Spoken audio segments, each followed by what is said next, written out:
प्रेमावर प्रवचन. श्रीकृष्ण सर्व गोपींना घेऊन यमुना नदीच्या काठावर गेला. तिथे सर्वजण खाली बसून एकमेकांशी गप्पा मारू लागले. त्या सर्व गोपी श्रीकृष्णाचं रूप डोळ्यात साठवून घेत होत्या. इतक्यात एक गोपी श्रीकृष्णाला म्हणाली, कृष्णा, मला एक शंका आहे, त्याचं तू निरसन करशील का? श्रीकृष्णाने स्मितहास्य केले आणि खुणेनेच तिला प्रश्न विचारण्यास सांगितले. गोपी म्हणाली, ह्या विश्वात वेगवेगळ्या प्रकारचं प्रेम असतं आणि ते वेगवेगळ्या प्रकारच्या प्रेमिकाही असतात. काही माणसं त्यांच्यावर प्रेम करणाऱ्या माणसांवरच फक्त प्रेम करतात. काही माणसं त्यांच्यावर प्रेम न करणाऱ्यांवर सुद्धा प्रेम करतात. आणि काही माणसे आपल्यावर प्रेम करणाऱ्यांवर किंवा आपल्यावर प्रेम न करणाऱ्या कुणावरच प्रेम करत नाहीत. तेव्हा त्याविषयी तू आम्हाला समजावून सांग. श्रीकृष्ण म्हणाला, जे पहिल्या प्रकारचे लोक असतात ते स्वार्थी असतात. त्यांचं प्रेम केवळ स्वार्थापोटी असतं. त्यामध्ये केवळ स्वतःला मिळणारा आनंद असतो. त्यामध्ये कुठलाही धर्म नसतो. जे लोक दुसऱ्या प्रकारचे लोक असतात ते स्वभावतःच करुणाशील असतात. त्यांच्या मनात दुसऱ्याचं हित व्हावं एवढीच इच्छा असते. यामध्ये सज्जन माणसे, माता पिता ह्यांचा समावेश होतो. त्यांच्या वागणुकीमध्येच खरा धर्म असतो. काही लोक प्रेम करणाऱ्यावरही प्रेम करत नाहीत, तर मग प्रेम न करणाऱ्यावर कुठून करणार? ह्यामध्ये 4 प्रकारचे लोक असतात. एक, जे आपल्यामध्येच रममाण असतात. ब्रह्मज्ञान मिळणे हा त्यांचा एकमेव आनंद असतो. त्यांना आत्माराम म्हणतात. जे कुणाकडूनही प्रेमाची अपेक्षा करत नाहीत आणि कुणाला प्रेम देण्याची त्यांना इच्छाही नसते. आप्तकाम, त्यांच्या सर्व इच्छा पूर्ण झालेल्या असतात. ते कृतकृत्य असतात. त्यांना कुणाच्याही प्रेमाची गरज नसते. ते अलिप्त असतात. तिसऱ्या प्रकारचे लोक म्हणजे आपल्यावर कोण प्रेम करतं हे त्यांना माहीतच नसतं आणि त्यांना त्यांची पर्वासुद्धा नसते. ते कृतज्ञ असतात. ते दुसऱ्यांकडून प्रेम घेतात पण दुसऱ्यांना प्रेम देत नाहीत. आणि चौथ्या प्रकारच्या लोकांना गुरुद्रोही असं म्हणतात. असे लोक आपल्या गुरूंच्या, वडीलधाऱ्या माणसांच्या प्रेमाचा विश्वासघात करतात आणि त्यांच्याशी उद्धटपणे वागतात. त्यानंतर श्रीकृष्ण म्हणाला, माझ्या बाबतीत विचारलं तर मी सांगेन, माझ्यावर लोकांनी प्रेमाची बरसात केली तर कधीही मी त्यांचं प्रेम करत नाही. कधी मी त्यांचं प्रेम परत करत नाही. पण त्यांनी माझ्यावर अजून जास्त प्रेम करावं असं मला वाटतं. फक्त माझाच विचार करावा, सतत माझाच विचार करावा असं वाटतं आणि माझे भक्त व्हावेत असं वाटतं. एखाद्या निर्धन मनुष्याला अचानक भरपूर धन मिळालं आणि नंतर ते नाहीसं झालं तर त्या मनुष्याला अत्यंतिक दुःख होते. तो गरीब होता त्यापेक्षाही हे दुःख जास्त असतं. त्याचे मन हरवलेल्या धनाच्या चिंतेने दुःखी होते. तसाच मी सुद्धा तुम्हाला प्राप्त होऊन सुद्धा अदृश्य झालो. त्यामुळेच तुम्हाला मी किती प्रिय आहे आणि तुमच्यासाठी किती अनिवार्य आहे ह्याची जाणीव तुम्हाला झाली. मी जेव्हा तुम्हाला सोडून गेलो तेव्हा तुम्हाला अत्यंतिक दुःख झाले.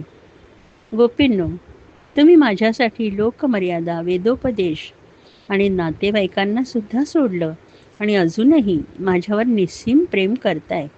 तुमचं हे प्रेम की भक्ती जास्त बळकट व्हावी म्हणूनच मी हे दुःख तुम्हाला दिलं. पण तुमच्या ह्या निस्वार्थी प्रेमाने मी भारावून गेलो आहे. तुमच्या निस्वार्थी प्रेमाचे आणि त्यागाचे ऋण मी कधीच फेडू शकणार नाही. तुम्ही माझ्यावर किती प्रेम करता हे मी कधीच विसरू शकणार नाही. कृष्णाचे हे बोल ऐकून गोपी मंत्रमुग्ध झाल्या. त्यांचे त्याच्याबद्दल असलेले इंद्रियाधीन प्रेम कधी नाश पावले आणि त्याचे भक्तीत कधी रूपांतर झाले हे त्यांनाच रासक्रीडा. अतिशय आनंदी झालेल्या गोपींना श्रीकृष्णाने रासक्रीडा करण्याचं आमंत्रण दिलं.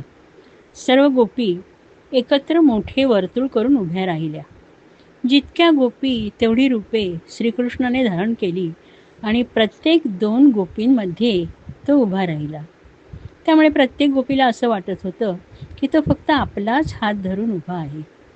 त्या सर्वांनी मधुर गीतांच्या सुरांवर नाच करण्यास सुरुवात केली. श्रीकृष्णाचं पितांबर वाऱ्यामुळे उडत होतं. त्याने आपल्या अंगाला चंदनाचं मिश्रण लावलं होतं. त्याच्या छातीवर सुंदर फुलांचा हार शोभून दिसत होता. त्याची मत्स्याकाराची सोन्याची कुंडले त्याच्या हास्याबरोबर हलत होती. श्रीकृष्ण पौर्णिमेच्या रात्री वृंदावनातील त्या निष्पाप गोपींबरोबर यमुनेच्या किनाऱ्यावर अत्यंत आनंदाने रासक्रीडा खेळण्यात मग्न झाला. आकाशात देव, देवता, गंधर्व सर्वजण ही रास क्रीडा बघण्यासाठी जमा झाले. स्वर्गातून मधुर संगीताचे सूर वाजू लागले आणि गंधर्व भगवंतांची स्तुती करू लागले. हळूहळू नाचाची गती वाढू लागली. त्यामुळे गोपींच्या पायातील पैंजणांचा, हातातल्या बांगड्यांचा, कंगनांचा आवाज सुद्धा जोराने ऐकू लागला. एखाद्या सोन्याच्या मंडळात मोठा नीलमणी शोभून दिसावा त्याप्रमाणे ह्या सर्व गोपींमध्ये श्रीकृष्ण शोभून दिसत होता. स्वर्गातील देवकन्यांना पृथ्वीवरील गोपींची असूया वाटू लागली. त्या किती नशीबवान होत्या की स्वतः परमेश्वर त्यांच्याबरोबर नाच करत होता. ही सुंदर रासक्रीडा बघून चंद्र आणि इतर ग्रहसुद्धा थांबून हे अनिमिष दृश्य पाहू लागले. त्यामुळे इतर रात्रींपेक्षा ही रात्र मोठी झाली. यमुना किनारीची ही रासक्रीडा संपल्यावर श्रीकृष्णाने आणि त्याच्या पाठोपाठ सर्व गोपींनी यमुनेच्या पाण्यात प्रवेश केला. ते तिथे बराच वेळ पोहत आणि खेळत राहिले. परीक्षित राजाने शुक्राचार्यांना प्रश्न केला. तो म्हणाला, श्रीकृष्ण जो भगवान विष्णूंचा पूर्णावतार होता, त्यांनी केवळ धर्मस्थापनेसाठी पृथ्वीवर अवतार घेतला होता. आपल्या सदाचारी वर्तणुकीचं त्यांना उदाहरण घालून द्यायचं होतं. श्रीकृष्णाने स्वतः परस्त्रियांना स्पर्श करण्याचं धर्मविरोधी वर्तन कसं काय केलं? श्रीकृष्णाला कुठचीही इच्छा नसताना त्याने हे कुठच्या उद्देशाने अयोग्य कर्म केलं? हे ब्रह्मचारी मुनीश्वरा, कृपा करून माझा हा संशय आपण दूर करा. श्री शुक म्हणाले, अलौकिक पुरुषांची कधी कधी धर्माचं उल्लंघन आणि लौकिकदृष्ट्या अविचारी कृत्ये दिसतात, परंतु ही कृत्ये त्या तेजस्वी पुरुषांना दोषास्पद ठरत नाहीत. अशा सामर्थ्यवान पुरुषांच्या अंगी कर्ताभाव नसतो. शुभ करण्यामागे त्यांचा काहीही स्वार्थ नसतो आणि अशुभ कर्म करण्याने त्यांचं काहीच नुकसान होत नाही.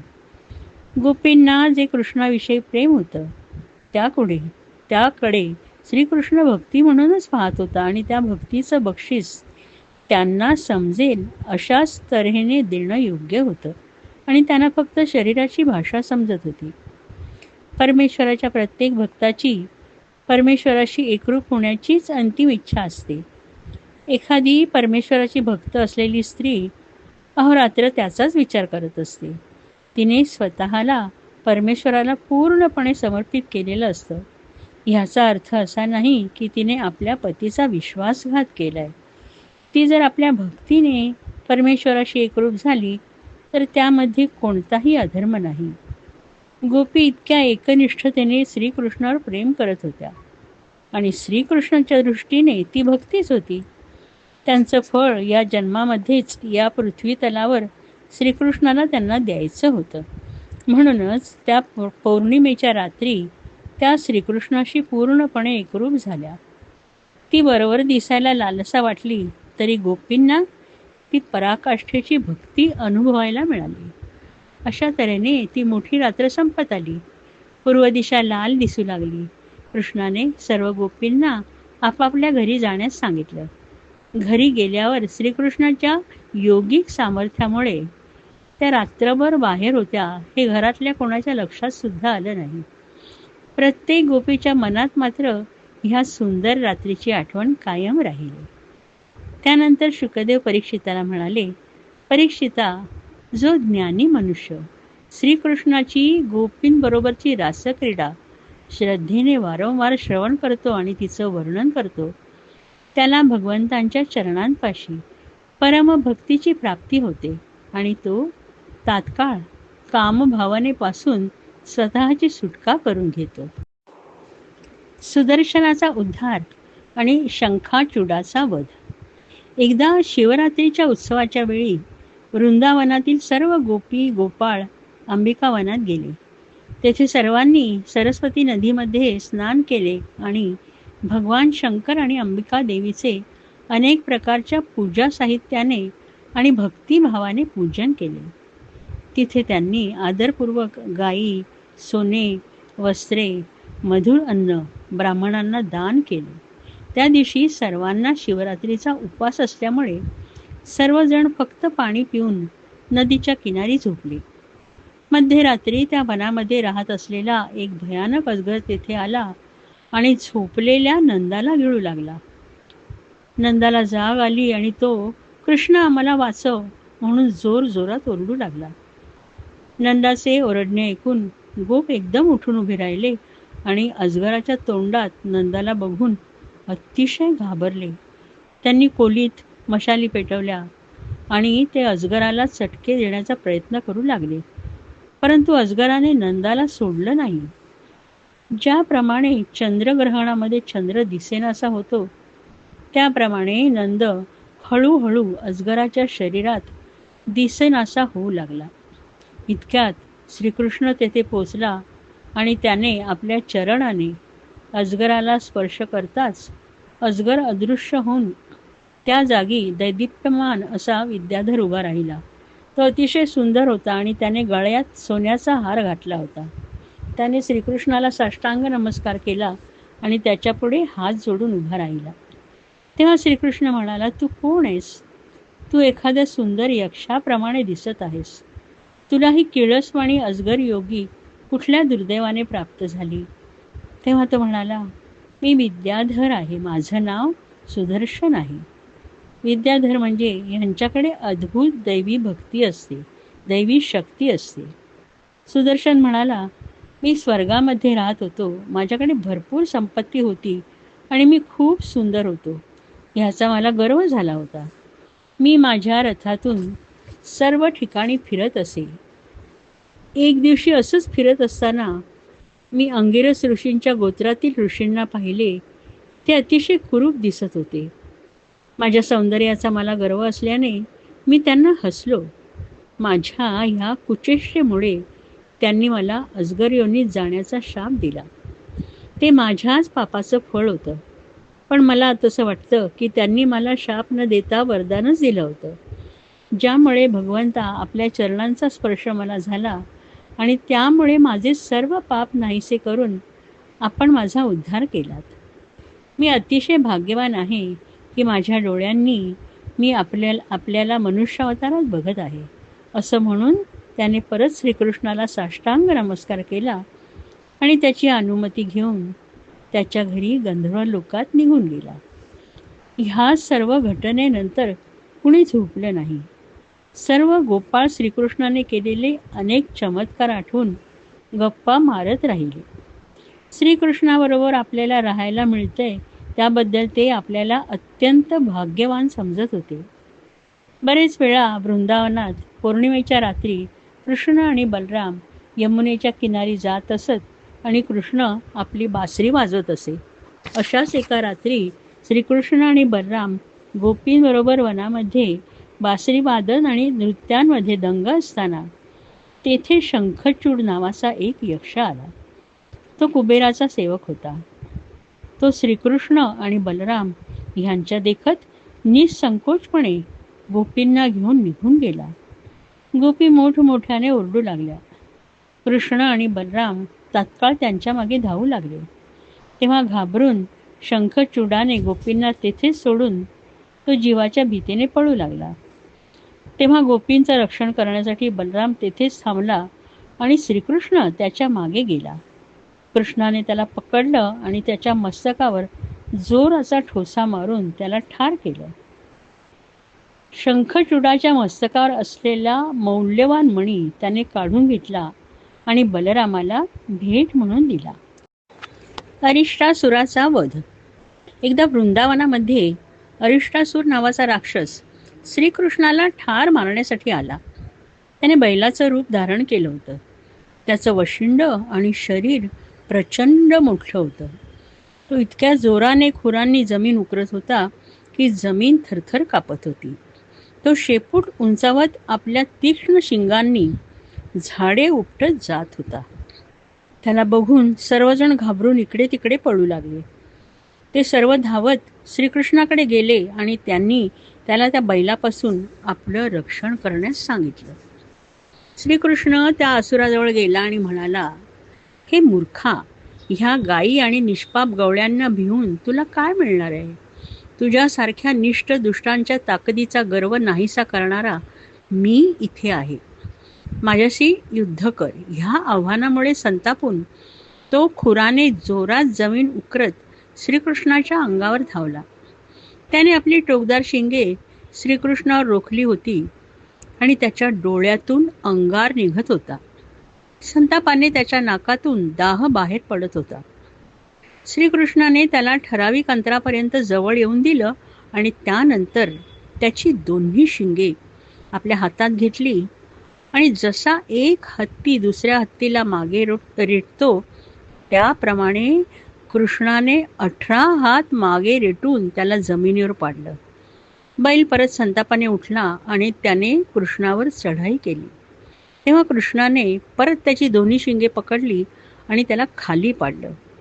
त्याला पायांनी दाबून ओला कपडा कसा पिळावा त्याप्रमाणे त्याला पिळला आणि त्याची दोन्ही शिंगे उखडून काढली. शेवटी अरिष्टासूर तेथेच निपचित पडला. तो रक्त ओकू लागला आणि तेथेच गतप्राण झाला. वृंदावनातील सर्व गोपगोपींना अतिशय आनंद झाला. सर्वांनी श्रीकृष्णाची प्रशंसा केली. नारद मुनी पुन्हा कंसाला भेटतात. नारद मुनींच्या लक्षात आलं की अरिष्टासुराच्या वधाबरोबर कंसाचे जवळजवळ सर्व दुष्ट असुर मारले गेले आहेत. कंसाचा अंत हळूहळू जवळ येऊ लागलाय. नारद मुनींनी ठरवलं की आता हे शीघ्र गतीने व्हायला पाहिजे, म्हणून ते कंसाच्या दरबारात त्याला भेटायला गेले. दरबारात त्यांचे अत्यंत आदराने स्वागत झाले. कंसाने त्यांना उत्तम आसनावर बसवलं आणि तो म्हणाला, मुनिवर, आपण खूप दिवसांनी माझ्या दरबारात आलायत. मी तुमचं मनःपूर्वक स्वागत करतो. नारद मुनी म्हणाले, देवकीच्या 8व्या संततीबद्दल मी अनेक वेगवेगळ्या कथा ऐकल्या आहेत. कंसा, नक्की काय झालं ते तू मला सविस्तर सांग. कंसाने सांगण्यास सुरुवात केली. तो म्हणाला, माझे सर्व प्रयत्न फसलेत. जेव्हा 8वा पुत्र झाला हे कळलं तेव्हा मी घाईघाईने वसुदेव देवकीला ज्या तुरुंगात ठेवलं होतं तिथे गेलो आणि मला आश्चर्याचा धक्काच बसला. कारण देवकीच्या हातात एक कन्या होती.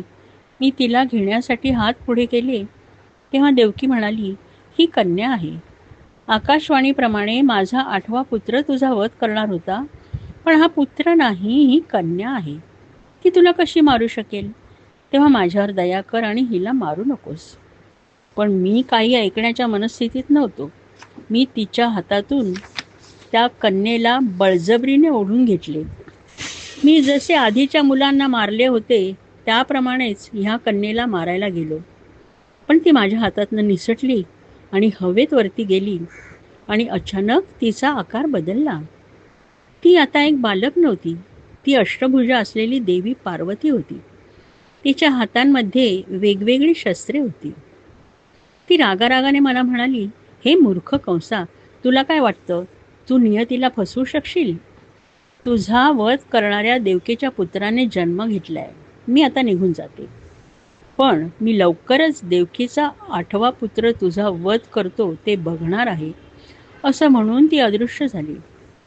त्यानंतर कंस नारदांना म्हणाला, तुमच्या सांगण्याप्रमाणे मी देवकीच्या सर्व पुत्रांचा वध केला आणि मी फार मोठ्या पापाचा धनी झालोय. ती माझी फार फार लाडकी बहीण होती आणि त्या आकाशवाणीवर विश्वास ठेवून मी तिच्या मुलांना मारून टाकलं. मी फार पापी आहे.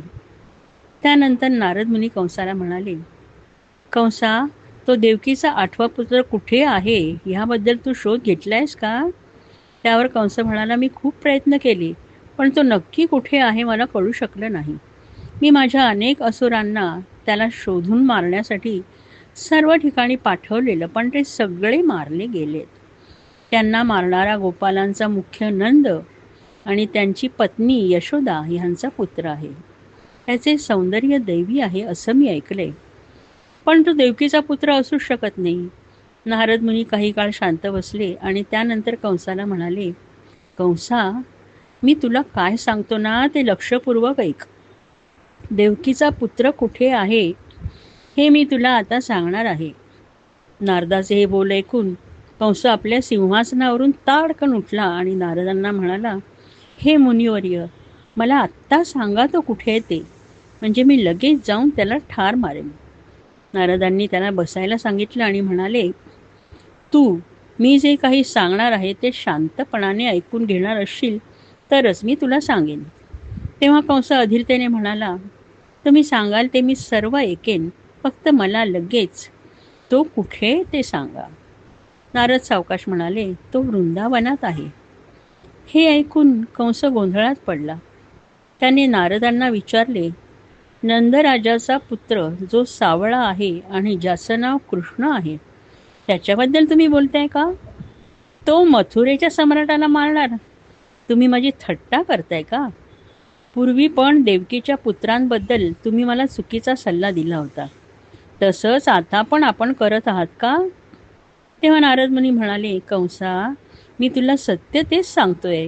कृष्ण हा नंदाचा पुत्र नसून तो वसुदेव देवकीचा पुत्र आहे आणि तोच तुझा काळ आहे.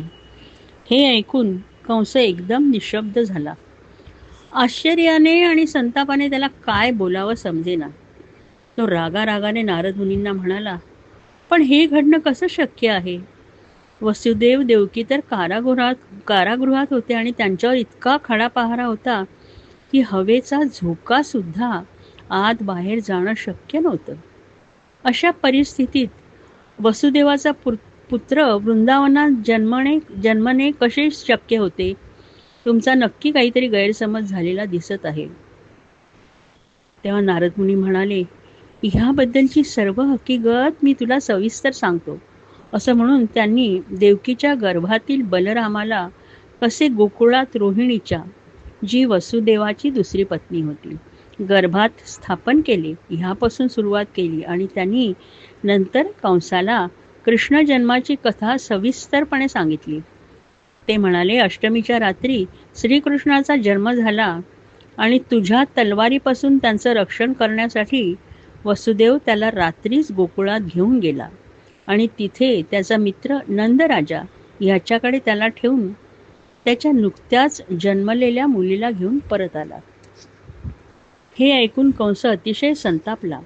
त्याने रागारागाने आपली तलवार उपसली आणि तो म्हणू लागला की वसुदेव आणि देवकी दोघांनी मला फसवले. आता मी त्यांना जिवंत सोडणार नाही. तेव्हा नारद मुनी म्हणाले, कंसा, अशी डोक्यात राख घालून वागू नकोस. आता त्यांना मारून काहीच उपयोग होणार नाही. तू त्यांच्या बाळांना मारून आधीच खूप मोठं पाप केलंयस. त्यामध्ये तुझ्या बहिणीला आणि तिच्या पतीला मारून त्या पापात भर घालू नकोस. त्यापेक्षा तू आता कृष्णाकडे तुझं लक्ष केंद्रित कर. तुझ्या जवळजवळ सर्व असुरांना त्याने मारलंय. तो तुझ्या हाताबाहेर जातोय. तेव्हा तू कसंही करून त्याला इथे आण आणि त्याचा नाश कर, म्हणजे तुझी समस्या सुटेल. त्यावर कंस म्हणाला, मी प्रयत्नांची पराकाष्ठा करून त्याला ठार मारीन. नारद मुनी ज्या कामगिरीवर आले होते ती पूर्ण करून ते नारायणांची स्तुती गात तिथून निघून गेले. कंसाचे अक्रूराला बोलावणे. कंसाने सर्वात प्रथम आपल्या अतिशय शक्तिशाली असुराला बोलावलं. त्याचं नाव केशी असं होतं. कंसाने केशीला सांगितलं की तू आत्ताच्या आत्ता वृंदावनात जा आणि कृष्ण आणि बलरामांना ठार मार. केशीवर ही कामगिरी सोपवल्यावर त्याने आपल्या मंत्र्यांना बोलावणं पाठवलं. त्यामध्ये मुष्टिक, चाणूर, शल, तोशल हे मुख्य होते. त्याने आपल्या माहुताला सुद्धा बोलावणं पाठवलं. ते सर्वजण कंसाच्या दरबारात हजर झाले. कंस त्या सर्वांना म्हणाला, तुम्ही सर्वजण माझे आणि राज्याचे विश्वासू समर्थक आहात. मी गेली कित्येक वर्षे माझा वध करणाऱ्या मुलाच्या शोधात आहे. पण मला आता विश्वासार्ह बातमी मिळाली आहे की तो वृंदावनात आहे. वृंदावनाचा मुख्य नंद ह्याच्या घरी कृष्ण आणि बलराम ही 2 मुले आहेत. ती वसुदेव देवकीची मुले आहेत. मी केशीला त्यांना मारण्यासाठी पाचारण केलंय. केशी नक्कीच विजयी होऊन परत येईल. परंतु जर तसं झालं नाही तर मी तुम्हा सर्वांवर अवलंबून आहे. तुम्ही सर्वजण उत्तम कुस्ती खेळणारे आहात आणि तशी वेळ आली तर त्या दोघांना मी मथुरेत आणण्याची व्यवस्था करेन. तुम्ही कुस्तीचा आखाडा तयार करून त्यामध्ये कुस्तीच्या स्पर्धा ठेवा आणि या दोन्ही मुलांना कुस्तीमध्ये यमसदनास पाठवा. हे बघायला सर्व नगरातले लोक येतील आणि त्यांना वाटेल की मुलं कुस्तीत मारली गेली. आपल्यावर कुणीही संशय घेणार नाही.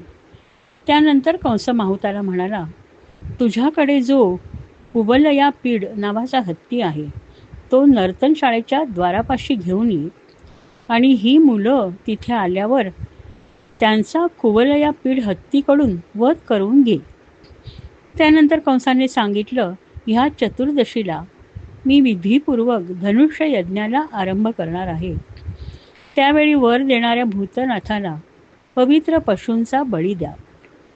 त्यानंतर सर्व शस्त्रे वापरण्यात निष्णात असलेल्या कंसाने यादव कुळातील अक्रूराला बोलावणं पाठवलं. अक्रूर आल्यावर त्याचे दोन्ही हात आपल्या हातात घेऊन कंस म्हणाला, हे अक्रूरा, तू माझा फार चांगला मित्र आहेस. भोज आणि यादवांमध्ये तू माझा सर्वात जवळचा हितचिंतक आहेस. तुझ्यावर मी एक कामगिरी सोपवणार आहे आणि तू ती नक्की पूर्ण करशील, ह्यात मला कुठलीच शंका नाही. हे मित्रा, जसा इंद्र स्वतः समर्थ असून सुद्धा नारायणाचा आश्रय घेऊन आपले कार्य करून घेतो, त्याप्रमाणेच मी हे मोठं काम तुझ्याकडून करून घेणार आहे. अक्रूराला कंस काय सांगणार ह्याचा अंदाज आला होता, पण त्याला ते कंसाच्या तोंडूनच ऐकायचं होतं. अक्रूर अतिशय सज्जन मनुष्य होता, त्यामुळे कंससुद्धा थोडा चाचरला. पण नंतर त्याने अक्रूराला सांगितलं, नारद मुनी इथे आले होते आणि त्यांनी वृंदावनात कृष्ण आणि बलराम ही 2 मुलं आहेत आणि ती वसुदेवाची आहेत हे सांगितलं. तेव्हा तू उद्याच नंदराजाच्या वृंदावनात जा आणि ह्या 2 मुलांना रथात बसवून मथुरेला घेऊन ये. सर्व देवांनी नारायणाला विनंती केली होती आणि त्यानुसार नारायणाने मनुष्यावतार धारण केला आहे आणि मी आणि इतर असुरांना नष्ट करण्यासाठी तो मनुष्य रूपात पृथ्वीवर अवतरलाय आणि माझा वध करणार आहे. पण मी स्वतःचं रक्षण करण्यास समर्थ आहे, म्हणून तू ह्या दोघांना धनुष्य यज्ञ आणि मथुरेचं वैभव पाहण्यासाठी इथे घेऊन ये. त्याचबरोबर नंद आणि इतर गोपालांनाही तू बरोबर घेऊन ये. त्या कृष्ण आणि बलरामाला ठार मारण्यासाठी मी एक योजना आखली आहे. इथे आणल्यानंतर काळा समान असलेल्या कुवलया पीड हत्तीकडून त्यांना मारून टाकेन. जर ते त्या हत्तीच्या तडाख्यातून वाचलेच तर मी त्यांना वज्राप्रमाणे मजबूत आणि चपळ अशा मुष्टिक आणि चाणूर ह्या पहिलवानांकडून मारेन. ते मारले गेल्यानंतर वसुदेव इत्यादी वृष्णी भोज बांधव शोकाकुल होतील. तेव्हा मी त्यांना पण मारून टाकेन. पिता उग्रसेन वृद्ध असूनही राज्याचे लोभी आहेत. मी त्यांना आणि त्यांचे भाऊ देवक आणि अन्य जे जे माझे शत्रू आहेत त्या सर्वांना मारून टाकेन. त्यामुळे ही पृथ्वी निष्कंटक होईल. पराक्रमी जरासंग माझे श्वशूर आहेत आणि द्विविद हा माझा प्रिय मित्र आहे. त्याचप्रमाणे शंभरासूर, नरकासूर, बाणासूर हे 3ही माझे जवळचे मित्र आहेत. त्या सर्वांच्या मदतीने मी देवांच्या पक्षपाती असलेल्या राजांचा निपात करून मी सर्व पृथ्वीचा सम्राट होईल. तेव्हा तू लवकरात लवकर वृंदावनात जा आणि त्या सर्वांना इथे घेऊन ये. हे सर्व ऐकून अक्रूर म्हणाला, महाराज, मी तुमचा हितचिंतक आहे म्हणून तुम्हाला एक सल्ला देतो. आपण आपल्यावरील अरिष्ट दूर करू इच्छिता म्हणून ही योजना ठीक आहे, परंतु यश अपयशाबद्दल समभाव ठेवून माणसाने आपलं कर्तव्य करावं. फळ मिळणे हे दैवाच्या अधीन आहे. मनुष्य मोठे मोठे मनोरथ करतो, परंतु दैवामुळे ते सफळ होत नाहीत. ह्याचमुळे माणसाला कधी आनंद तर कधी दुःख होतं. हे माझे विचार असले तरी आपल्या आज्ञेप्रमाणे मी त्या सर्वांना मथुरेमध्ये घेऊन येईन. कंसाने त्याचं बोलणं ऐकलं आणि त्याला निरोप दिला आणि तो महालात निघून गेला आणि अक्रूर आपल्या घरी परतला.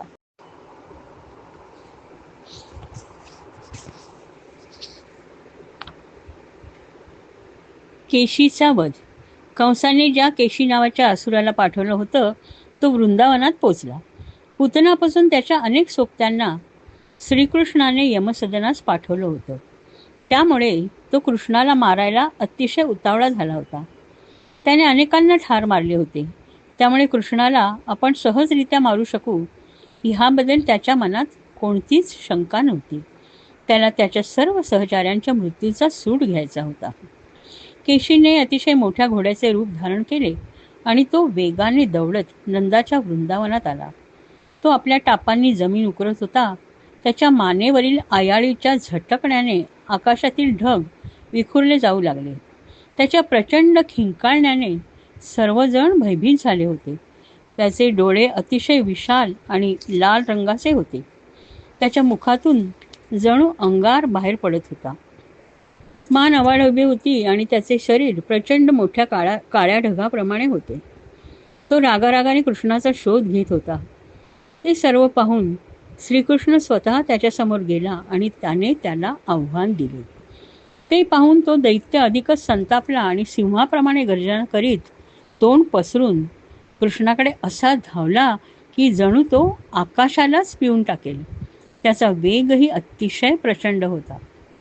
त्याने जोरात कृष्णाला लाथा मारल्या, पण कृष्णाने त्या लाथा चुकवल्या आणि दोन्ही हाताने त्याचे मागचे दोन्ही पाय पकडले आणि गरुड ज्याप्रमाणे ठार मारण्याआधी नागाला पकडतो आणि फेकून देतो त्याप्रमाणे स्वतः जराही न हलता कृष्णाने त्या घोड्याला उचलले आणि 100 योजने दूर फेकून दिले. केशी फार ताकदवान होता. त्याच्या तोंडातून रक्त वाहत होतं तरी तो तसाच उभा राहिला आणि कृष्णाच्या अंगावर धावून गेला. तो जवळ आलेला पाहून कृष्णाने हसत बिळात जाणाऱ्या सापाप्रमाणे आपला हात केशीच्या उघड्या जबड्यात घातला. आत गेल्यावर कृष्णाचा हात मोठा होऊ लागला. तसा केशीचा श्वासोच्छ्वासाचा मार्ग बंद होऊ लागला. तो लाथा झाडू लागला. घामाने त्याचं शरीर डबडबलं. डोळ्यातील बुबुळे बाहेर आली आणि तो गतप्राण होऊन जमिनीवर कोसळला. तो मेल्यावर कृष्णाने आपला हात त्याच्या तोंडातून बाहेर काढला. अशा प्रकारे केशीचा वध झाला. नारद मुनींची श्रीकृष्णाला भेट. नारद मुनी श्रीकृष्णाला भेटायला आले. त्यांनी श्रीकृष्णाला साष्टांग नमस्कार केला आणि त्याचे गोडवे गायले. त्यानंतर एकांतात ते श्रीकृष्णाला त्याच्या ह्या अवतारातील कार्याबद्दल बोलू लागले. ते म्हणाले, हे कृष्णा, तू योगेश्वर आहेस आणि ह्या विश्वाचा ईश्वर आहेस. तू निर्गुण आणि निराकार आहेस. मनुष्य जातीच्या कल्याणासाठी तू हा मनुष्यावतार धारण केला आहेस. तू सर्व विश्वाचा निर्माता आहेस आणि रक्षणकर्ता आहेस. तुझ्यामुळेच प्रलयसुद्धा होतो. तू सर्वांच्या हृदयात निवास करतोस. ज्याप्रमाणे अग्नी लाकडामध्ये व्यापून राहिलेला असतो त्याप्रमाणे तू सर्व प्राणीमात्रांच्या शरीरामध्ये अंशरूपाने वास करतोस. अनेक दुष्ट राक्षसांनी आपल्या दुष्ट कृत्यांनी पृथ्वीला बेजार केलंय. तिच्या सहनशक्तीचा अंत होण्याची वेळ आली आहे आणि म्हणूनच तू पृथ्वीवर अवतरला आहेस.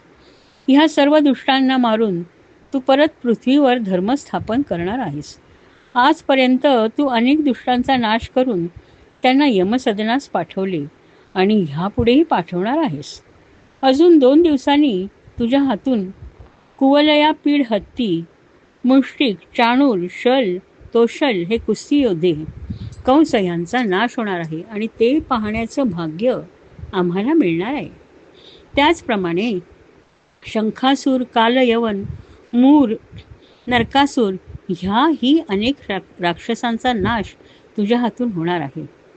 त्यानंतर इंद्राशी युद्ध करून तू पारिजातकाचं झाड स्वर्गातून पृथ्वीवर आणणार आहेस. त्याचप्रमाणे स्वर्गातील वीरकन्यांबरोबर तू विवाह करशील आणि हे सर्व आम्ही आनंदाने पाहणार आहोत. तू द्वारकेत राहून नृकाची पापातून मुक्तता करून त्याला मोक्ष देशील. स्यमंतक मण्यामुळे तुझे सत्यभामेशी लग्न होईल. महाकालपुरामधून ब्राह्मणांच्या पुत्रांना परत आणून देशील. काशीपुरी तू जाळून टाकशील. त्यानंतर युधिष्ठिराच्या राजसूय यज्ञाच्या वेळेस तू शिशुपाल आणि दंतवक्र ह्यांचा वध करशील. द्वारकेत राहून तू अनेक पराक्रम करशील ते आम्ही बघू.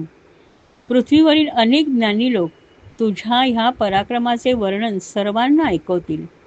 त्यानंतर दुष्ट कौरवांचा नाश करण्यासाठी कुरुक्षेत्रावरील महायुद्धात तू अर्जुनाचा सारथी बनशील आणि कित्येक औक्षहिणी सैन्याचा संहार करशील. नारद पुढे म्हणाले, हे श्रीकृष्णा, तुझ्या ह्या सच्चिदानंद स्वरूपाला मी शरण आलो आहे. मी तुला नमस्कार करतो. असं म्हणून पुन्हा पुन्हा श्रीकृष्णाला साष्टांग नमस्कार घालत अत्यंत आनंदाने नारद मुनी तिथून निघून गेले. आता प्रतीक्षा संपली होती. 2 दिवसात खऱ्या नाट्याला सुरुवात होणार होती. पृथ्वीची कंस आणि इतर दुष्ट असुरांपासून सुटका होणार होती आणि त्यानंतर काळाच्या उदरात लपलेल्या अनेक घटना घडणार होत्या. व्योमासूर. वृंदावनातील गुराखी मुले गायी राखत असताना अनेक खेळ खेळत असत. त्यातील एक खेळ त्यांचा खूप आवडता होता.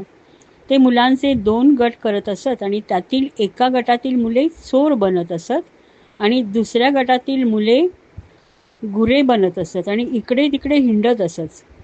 चोर झालेली मुले गुरे झालेल्या मुलांना पळवून नेत असत. असा हा खेळ मुलांना कंटाळा येईपर्यंत चालू असे. व्योम हा कंसाच्या पथकातला वृंदावनात येणारा शेवटचा असुर होता. तो वृंदावनात आल्यावर त्याने मुलांचा हा खेळ पाहिला आणि तो चोर असलेल्या मुलांच्या गटामध्ये सामील झाला आणि गुरे झालेल्या एकेका मुलाला चोरून नेऊ लागला. त्याने जवळच असलेल्या एका गुहेमध्ये सर्व मुलांना लपवून ठेवलं आणि गुहेच्या तोंडावर मोठा दगड लावून ठेवला. हा खोडसाळपणा कोण करत आहे हे श्रीकृष्णाच्या लक्षात आलं. त्याला अतिशय संताप आला. त्याच्यावर किंवा बलरामावर कोणी हल्ला केला तर तो हसत हसत त्याचा प्रतिकार करत असे आणि हल्ला करणाऱ्यांना शिक्षा देत असे. पण त्याच्या सवंगड्यांवर किंवा भक्तांवर कोणी हल्ला केला तर ते त्याला अजिबात सहन होत नसे. त्याचा क्रोध अनावर होत असे. उदाहरणार्थ कालियाचा उद्दामपणा, शंखचूडाकडून गोपींचे अपहरण किंवा इतर अनेक प्रसंगांमधून ही गोष्ट स्पष्ट होते. श्रीकृष्णाच्या जेव्हा लक्षात आलं की व्योमाने त्याच्या सवंगड्यांना पळवून नेलंय, तेव्हा सिंह जसा आपल्या शिकारीवर हल्ला करतो तसा श्रीकृष्ण व्योमासुरावर चालून गेला.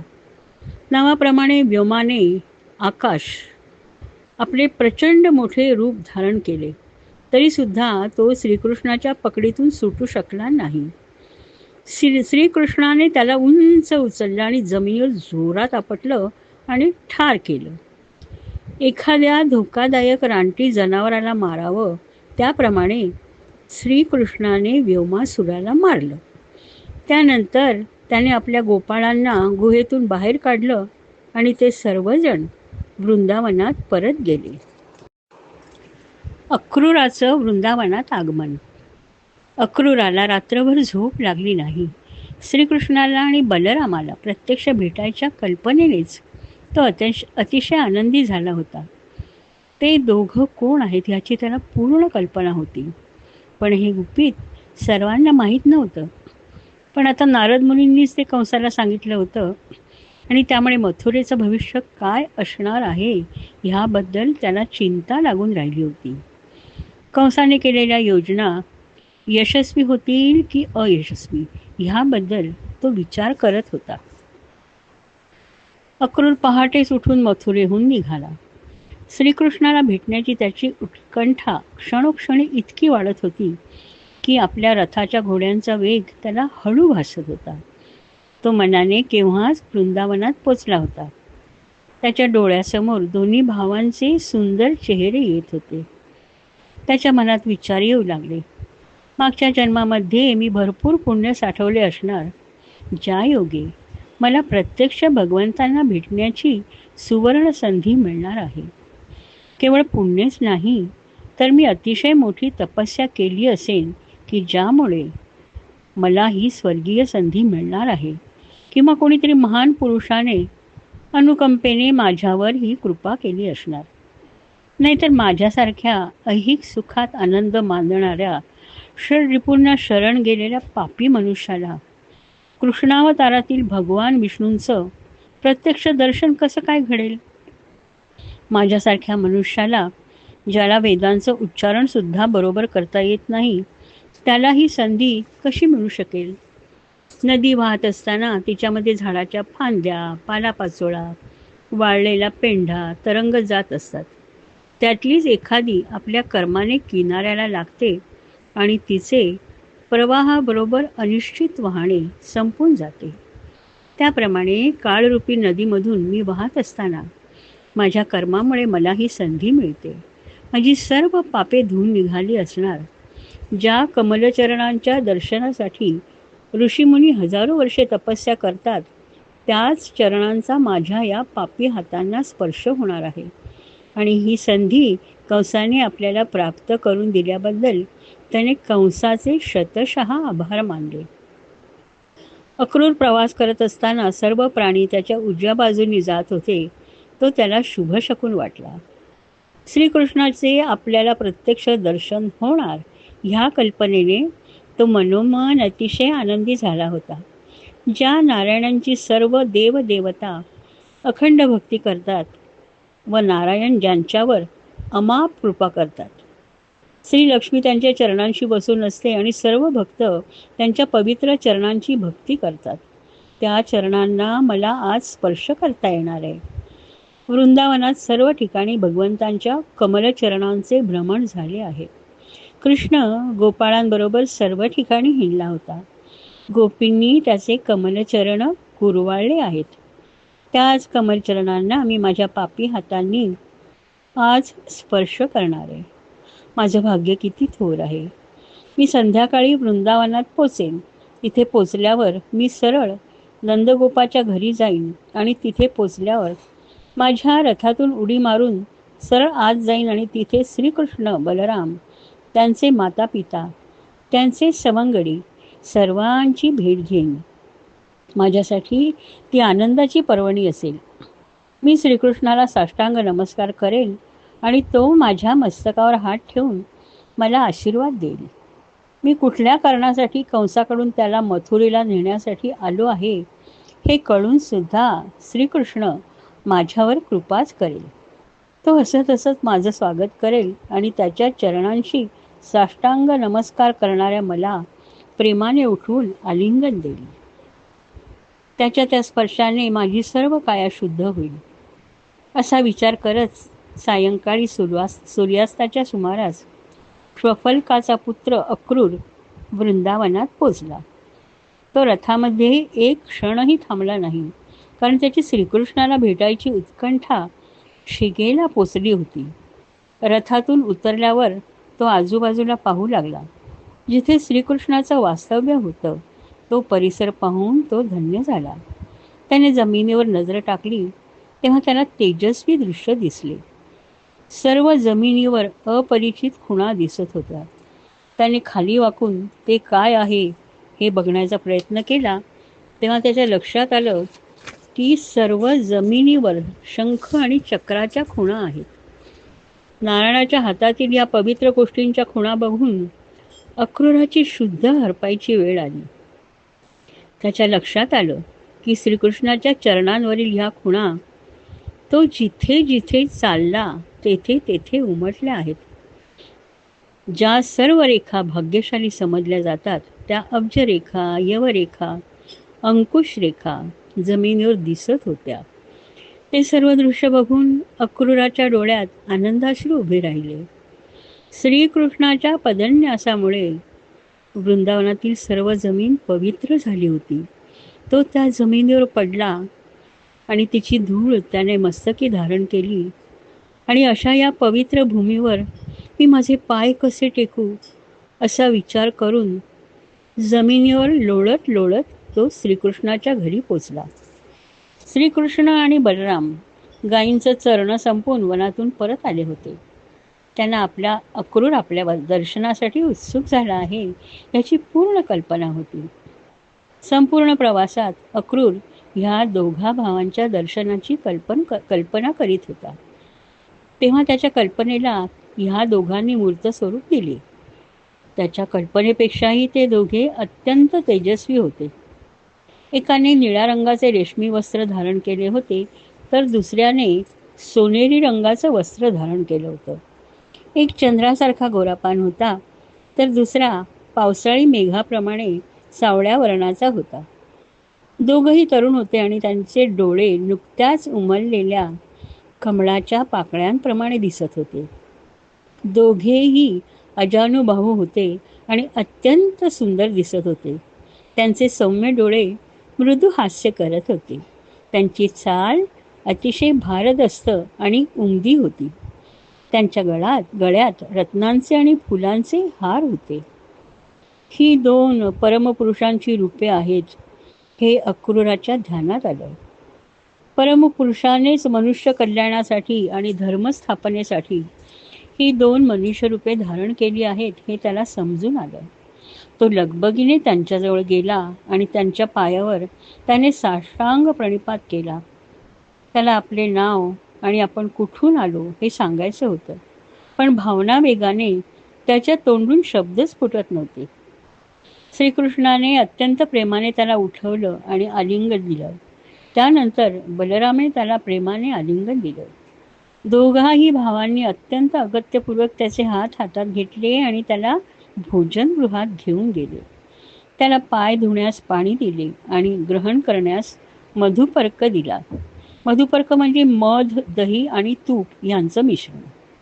त्याने थोडी विश्रांती घेतल्यावर सर्वजण पंचपक्वान्नाच्या भोजनात सहभागी झाले.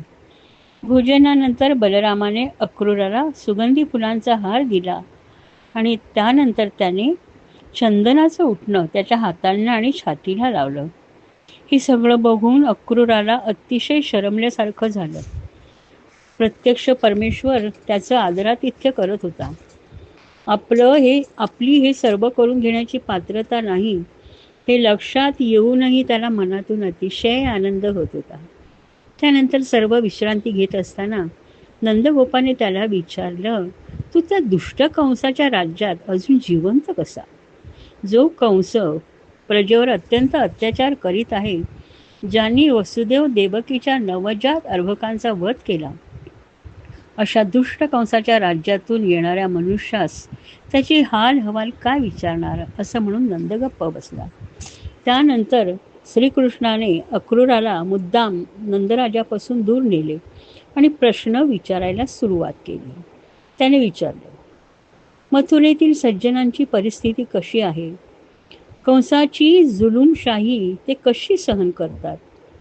कंसाने तुला वृंदावनात हेतुपूर्वक पाठवलं असणार. तू कुठल्या हेतूने इथे आला आहेस ते कृपया आम्हाला सांग. अक्रूराने सर्व कथा सांगण्यास सुरुवात केली. वसुदेव देवकीच्या लग्नापासून सर्व कथा त्याने सांगितली. त्यानंतर नारद मुनी येऊन त्यांनी कंसाला श्रीकृष्ण आणि बलरामाबद्दल काय सांगितलं हेही त्याने कथन केलं आणि प्रथम श्रीकृष्ण आणि बलरामाचा वध कर असाही सल्ला नारद मुनींनी कंसाला दिला. त्यानंतर अक्रूर म्हणाला, कंसाची आता खात्री झाली की तुम्ही दोघं वसुदेवाचे पुत्र आहात, त्यामुळे तुमचा वध करेपर्यंत तो स्वस्थ बसणार नाही. त्याच्याकडे कुवलया पीड नावाचा भयानक हत्ती आहे. त्याच्या पायाखाली तुम्हाला देण्याचा त्याचा विचार आहे आणि ते जर का शक्य झालं नाही तर कुस्तीच्या आखाड्यात त्याच्या एकापेक्षा एक भयानक पहिलवानांकडून तुम्हाला ठार मारण्याची त्याची योजना आहे आणि ह्यामुळे प्रजेला सुद्धा तुमचा वध झाला असा संशय येणार नाही. अशी कंसाची योजना आहे आणि ह्या सर्वाला मैत्रीचं स्वरूप यावं म्हणून त्याने धनुर्यागाची योजना केली आहे. परंतु त्यामागील त्याचा हेतू अत्यंत कपटी आहे. त्याला तुम्हाला मथुरेला आमंत्रण देण्याचं काहीतरी निमित्त हवं होतं, म्हणून ही सर्व योजना आहे. त्यानंतर अक्रूर नंदाजवळ गेला आणि त्याला म्हणाला, तुला आणि तुझ्या इतर सर्व गोपांना ह्या धनुर्यागाचे आमंत्रण आहे. माझ्यावर या दोघांना रथातून मथुरेला घेऊन जाण्याची कामगिरी सोपवली आहे. अक्रूराचं बोलणं ऐकून नंदाने मथुरेला जाण्याची तयारी सुरू केली. त्याने आपल्या गोपालांना दूध व इतर अनेक वस्तू तयार ठेवण्याची आज्ञा केली. मथुरेला जाताना उपहार म्हणून अनेक भेटवस्तू घेऊन जाण्याची प्रथा होती. नंदाने सर्वांना सांगितलं की तो उद्या पहाटेच धनुर्यागासाठी मथुरेला जाण्यास निघणार आहे. ज्यांना कोणाला त्याच्याबरोबर जाण्याची इच्छा असेल त्यांनी त्याच्याबरोबर जाण्यास तयार राहावे. सर्वांना धनुर्यागासाठी मथुरेला जाण्याचं आमंत्रण आहे. अक्रूर दुष्ट. भल्या पहाटे एक गोपी सडा संमार्जन करण्यासाठी आणि रांगोळी काढण्यासाठी उठली असताना तिला नंदराजाच्या घराच्या समोर एक मोठा रथ उभा असलेला दिसला. तो बघून तिला अतिशय आश्चर्य वाटले. आपल्या हातातील पाण्याचे भांडे तसंच खाली टाकून ती आजूबाजूच्या गोपींच्या घरी गेली आणि तिने सर्वांना नंदराजाच्या घरी कोणीतरी राजघराण्यातील व्यक्ती आली आहे अशी बातमी दिली. त्या सर्वजणी नंदाच्या घराच्या जवळ हा काय प्रकार आहे हे पाहण्यासाठी जमा झाल्या. त्यातील एक धीट गोपी घराच्या जवळ जाऊन घरात काय चाललंय हे पाहू लागली. ती धावतच बाहेर आली आणि गोपींना धास्तावून म्हणाली, हा रथ थांबवा, लपवा, काहीही करा. तिच्या डोळ्यातून अश्रूची धार लागली आहे. सर्व गोपी तिच्या भोवती जमा झाल्या. तेव्हा ती हुंदके देत म्हणाली, नक्की काय होणार मला समजत नाही, पण जो कोणी पाहुणा आला आहे तो कृष्णाला आपल्यापासून दूर घेऊन जाणार आहे. कृष्णाला घेऊन जाणार? सर्व गोपी एकाच आवाजात किंचाळल्या. कुठे आणि का? कृष्ण तर आपला आहे. ते ऐकून गोपी स्फुंदत म्हणाली, बलराम आणि कृष्ण दोघेही बाहेर जाण्यासाठी तयार झाले आहेत. इतक्या पहाटे ते कधीच उठत नाही, पण आज ते लवकर उठून तयार झालेत. नंदगोप दुःखाने तिथे उभा आहे. यशोदा कृष्णाला कवटाळून धाय मोकलून रडत आहे. तो तिचे अश्रू पुसत तिची समजूत घालण्याचा प्रयत्न करत आहे. रोहिणी माता तर दुःखातिशयाने अतिशय वेडीपिशी झाली आहे आणि बलराम तिची समजूत काढतोय. राजरथातून आलेला मनुष्य बलराम आणि कृष्णाला आपल्या बरोबर घेऊन जातोय. सर्व गोपी अश्रू भरल्या नयनांनी आता पुढे काय होणार हे पाहू लागल्या. काही क्षणातच एक अनोळखी पुरुष दरवाजातून बाहेर आला. त्याने जरीचा रेशमी पोशाख परिधान केला होता. त्याच्या पेहरावावरून तो राजदरबारातील दिसत होता. त्याच्या पाठोपाठ नंदगोप बाहेर आला आणि त्याच्या मागोमाग बलराम आणि कृष्ण बाहेर आले. यशोदा माता आणि रोहिणी माता दरवाजाचा आधार घेऊन उभ्या होत्या. हुंदक्यांनी त्यांची काया गदगदत होती. प्रथमच त्यांना श्रीकृष्ण इतका गंभीर दिसत होता आणि बलरामाच्या कपाळावर सुद्धा थोडीशी आठी दिसत होती आणि तो त्यामुळे रागावला आहे असं वाटत होतं. गोपींनी कृष्णाला आणि कृष्णाने गोपींना पाहिले आणि तो धावतच गोपींच्या जवळ आला. प्रत्येक गोपीने त्याला आलिंगन दिले. दुःखामुळे त्यांच्या तोंडातून शब्द फुटत नव्हते. त्यांना कळून चुकलं होतं की तो वृंदावन आणि त्यांना सोडून निघून जातोय. तो कुठेही जातोय याच्याशी त्यांना काहीच देणं घेणं नव्हतं. कृष्णाने त्यांना सांगितलं की राजदरबारातून कृष्णाला आणि बलरामाला घेऊन येण्याची आज्ञा आली आहे आणि ती जर त्याने मोडली तर वृंदावनाचा नाश होईल. त्यातील एक गोपी म्हणाली, हे कृष्णा, वृंदावनाचा नाश? अरे, तू आम्हाला सोडून गेल्यावर तुझे मुखकमल रोज दृष्टीस न पडल्याने आमचा नाशच होणार आहे. तू कृपा करून आम्हाला सोडून जाऊ नकोस. कंसाला आम्हाला ठार मारायचं असेल तर तुझे रूप डोळ्यासमोर ठेवत आणि तुझं नाव ओठावर घेत आम्ही आनंदाने मृत्यूला सामोरं जाण्यास तयार आहोत. पण तू वृंदावनाला असा उजाड करून आम्हाला सोडून जाऊ नकोस. आम्हाला सोडून जाण्याचा विचारसुद्धा तुझ्या मनात कसा येतोय? आता त्या सर्वजणी रागरागाने अक्रूराकडे बघू लागल्या आणि अतिशय कडक शब्दात त्याची निर्भत्सना करू लागल्या. त्या म्हणू लागल्या, श्रीकृष्णाला आमच्यापासून दूर नेण्यास तू कसा धजावत आहेस? कुणी तुझं नाव अक्रूर ठेवलंय? तू तर क्रौर्याची मूर्ती आहेस. तू तर यम आहेस. कृष्णाला आमच्यापासून दूर नेऊन तू आमचे प्राणच घेऊन जाणार आहेस. कृष्णाने त्यांना शांत केले आणि तो म्हणाला, जर तो कंसाची आज्ञा मोडून मथुरेला गेला नाही तर त्याच्या तातांना नंदगोपालाला मोठी शिक्षा होईल आणि त्यामुळे आपल्या पित्याचं रक्षण करणं हे त्याचं कर्तव्य आहे आणि ते त्याला केलंच पाहिजे. त्याचप्रमाणे कंस कितीही दुष्ट राजा असला तरी राजाज्ञा पाळणे हे सुद्धा त्याचं कर्तव्यच आहे. पण ह्या कुठल्याच शब्दांनी गोपींचं सांत्वन होत नव्हतं. त्यानंतर कृष्ण आपल्या सवंगड्यांना भेटायला गेला.